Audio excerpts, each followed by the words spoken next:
My first question, do you play any instruments? No, I don't play any instrument. When I was young, I played trumpet, but not very fluent. Yeah, when I was young, I took piano. Played one song. I think it was a waste of our parents' money.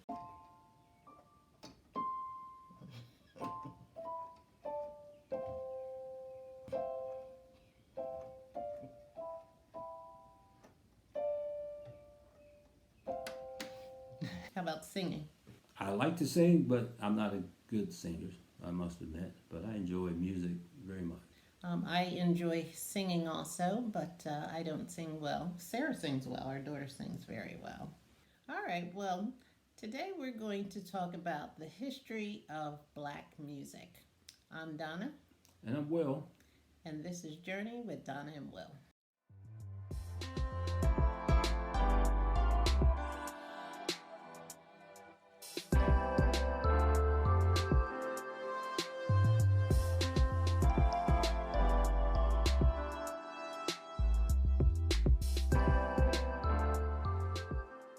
Don't forget to subscribe to our channel and hit the notification button.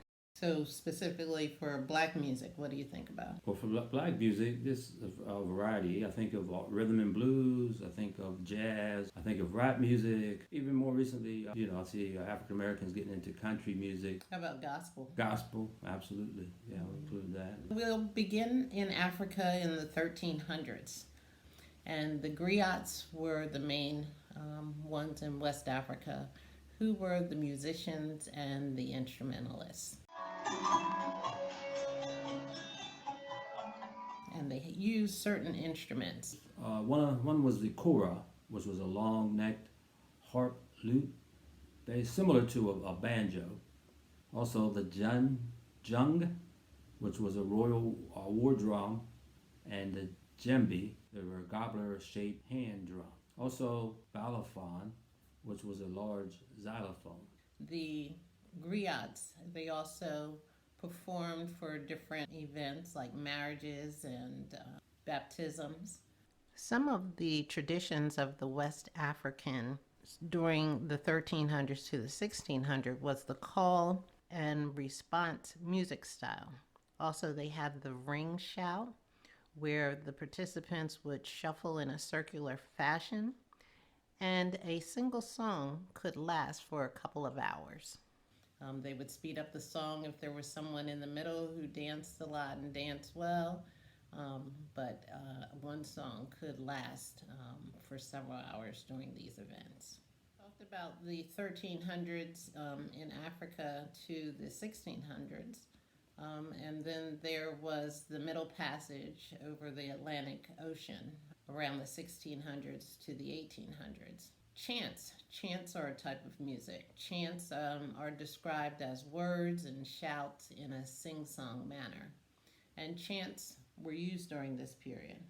Chants were used by Africans to find family members or members of the same tribe when they were in the belly of the ship. So when they were on the ship, they were doing this war chant to rebel and try and take over the ships. Another part of Middle Passage were the moans and groans. The story is told of John Newton, who was a slave sea captain. He took many trips. He felt that this was wrong, this was inhumane, and he was responsible for the lyrics of Amazing Grace. The version of Amazing Grace that I like is Whitney Phipps does, because in the beginning he does the moans and groans and then he goes into the lyrics of Amazing Grace. But it's a very popular gospel song, and that's where it comes from.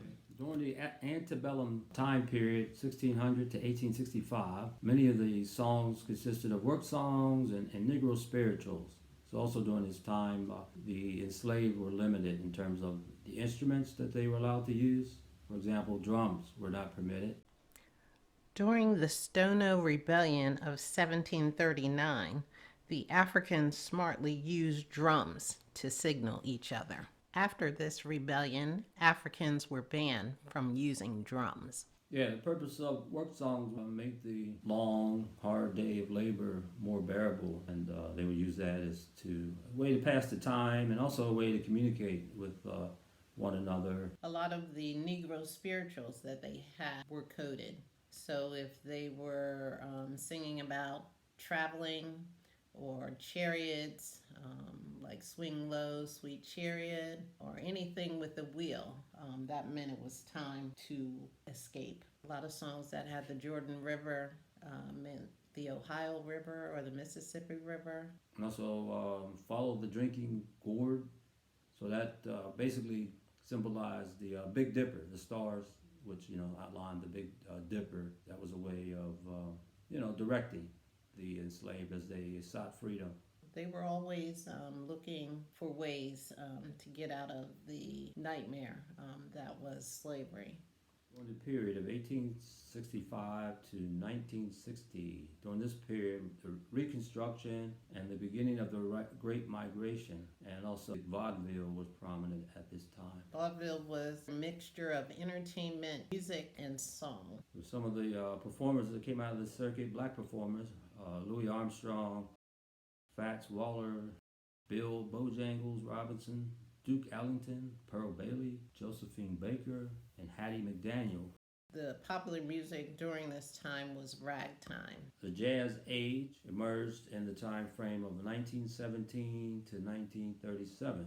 And it also included the Harlem Renaissance. So jazz emerged from ragtime, marches, blues, and other kind of music. Yeah, they say jazz started in New Orleans, Nolans. In the 1920s, as an inventive trumpet and cornet player, Louis Armstrong was the foundational influence of jazz. Satchmo, as they called him. And then U.B. Blank, isn't there a school, Blake?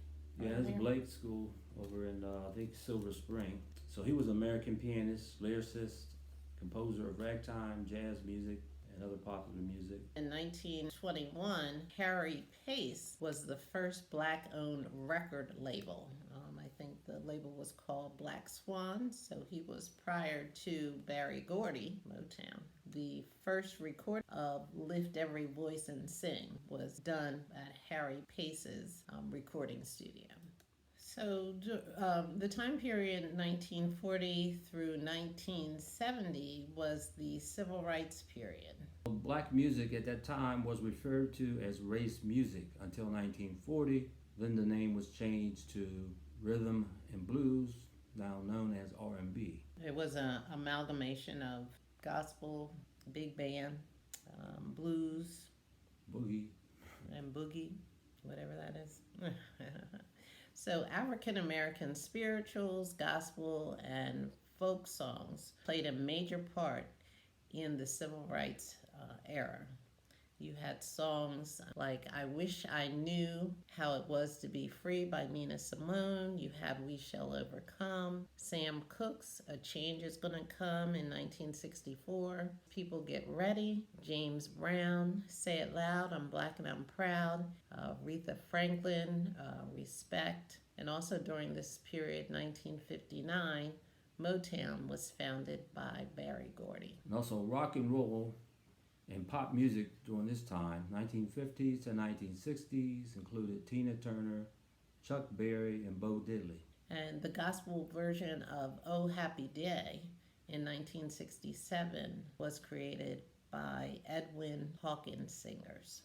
So this song, I remember it being a sort of a breakthrough or innovative song, more upbeat, different from the traditional gospel songs up until that point. Mm-hmm.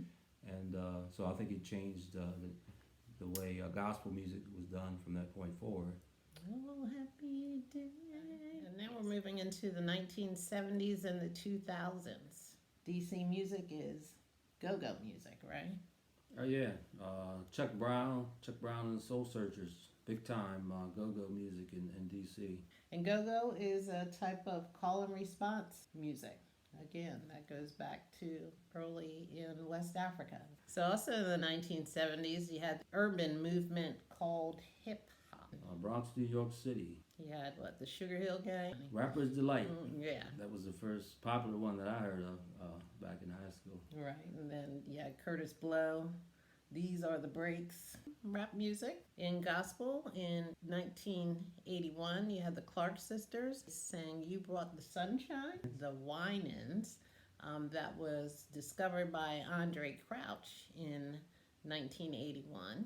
Kurt Franklin came around in the early 1990s. One of my favorite songs is Silver and Gold, and that came out in 1998. And also even jazz and swing and bebop. We also had Count Basie and Duke Ellington. They were still pretty active during 1974 and 84. 2000s to present day, black music is in all types of genres. You have it in gospel, R&B, EDM, which is electronic dance music, I believe, hip hop, country, etc. Like country music. Who are some of the people in country music? Oh, Charlie Pride to Mickey Guyton and Darius Rucker of Hootie and the Blowfish. And pop music, of course, you had Michael Jackson. I guess Whitney Houston was considered pop. You have something called Neo Soul, Erykah Badu, Maxwell, Lauryn Hill, Indy Irie, one of my favorites, Alicia Keys, Jill Scott, Angie Stone, and Music Soul Child. Okay, so we started back in the 1300s, and a lot of the features of the African music came through the timelines. For example, the griots with the storytelling through song and instruments. We definitely see that now. Some with rap music, telling stories, and even in the songs that R&B. Sometimes it tells a story. Country music tells a story. So you kind of see some of that. And even with the call and response style, you see that sort of influence, past and present type music. I could see it in gospel. I could see it in R&B music as well. Also making rhythm while you're working. Sometimes I put on the music while I'm doing something like that. It makes the time go faster, and it kind of keeps you in a rhythmic state. So I definitely can see that occurring, continuing on. It's similar instruments like we use today. The kora, similar to our banjo, or the junjang, similar to our drums, and the balafon. Like the xylophone. Anytime we're at an event, there's always music. At weddings and funerals, we have music, parties, marriages, and again, that's been passed down. That's very traditional. And a single song can last for hours. I've seen that happen. The beat is played over and over again. Over and over again. We have a lot of richness in black music, and there's a lot of good history there. Yeah, that's the great thing about it for me. Just the creativity, the innovation, and of the music, and the influence, and the intelligence that you can go into the music, and it continues to influence each generation of music. So that's what I'm amazed at all the time. Mm-hmm.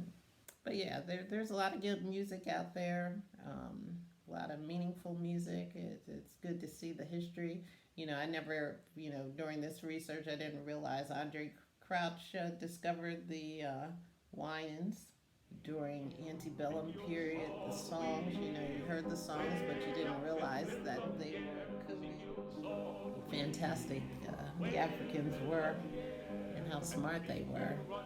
During this period, you just don't hear a lot about that, and to discover it is just very enlightening. I like that.